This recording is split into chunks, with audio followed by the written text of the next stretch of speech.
Let's welcome JP Morosi, who is on the scene at the bank. JP, I guess set the scene for us and tell us how many greased poles you saw in South Street today.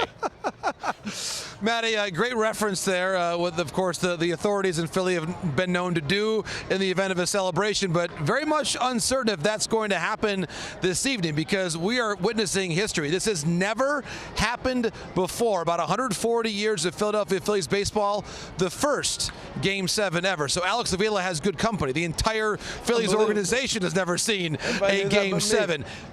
Exactly, Harold. Well, I'll tell you this as well. Someone else who's about to experience his first ever Game 7 tonight, the great Bryce Harper. Here's what Trey Turner said earlier about that. Yeah, I saw this as a Phillies' first Game 7 in, their franchise history too, which is kind of crazy, but yeah, it's been fun to watch him play all year long. Really, coming back from his injury and doing the things he did was special. And then, in his postseason's been unbelievable as well. So he's been big for us. We're going to need him, but it's just been fun to watch, his journey all year. Really, get a chance to see him, involved at first base and play a really good first base for us and make some really good plays and do what he does at the plate as well. So we're going to need him tonight.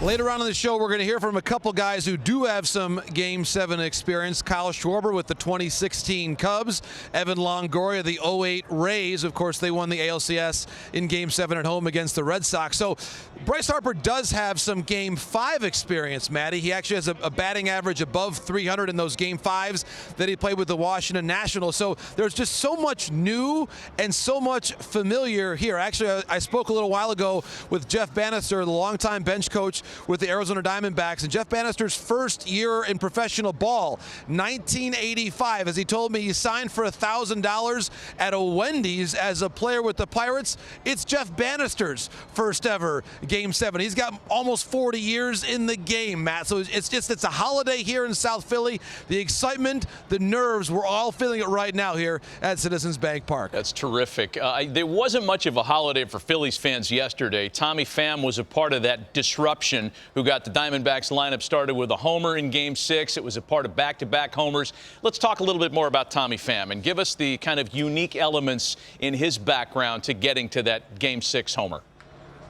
Matt, it really is a story of overcoming for Tommy Pham. He was actually, in the more immediate term, benched in Game 5, came back in Game 6. Torey Lovullo said he thought he was going to have a big swing, and he did. But, Matt, the key point is it's a miracle that Tommy Pham can play baseball at all. Our friend Scott Miller wrote a great story years ago about a surgery that Tommy had to address a condition in his eyes called keratoconus. It means that the corneas in his eyes actually bulge outward, which makes it almost impossible without surgical correction to even see a baseball, much less hit it for the first run in Game 6 of the National League Championship Series. Now, Tommy has talked a lot over the years about raising awareness for the condition that he deals with, keratoconus, and here's what he said last night about his journey.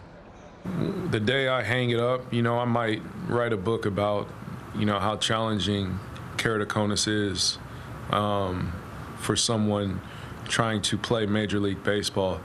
I learned my teammate has keratoconus, but he's a pitcher, Ryan Nelson. And when he was like, how do you hit? He goes, I had to give up hitting because of this in college. And I was like, yeah, man, I've figured out something that works, and hopefully I could get 5 more years in this game. But it's not easy. But I do have a great supporting cast of doctors.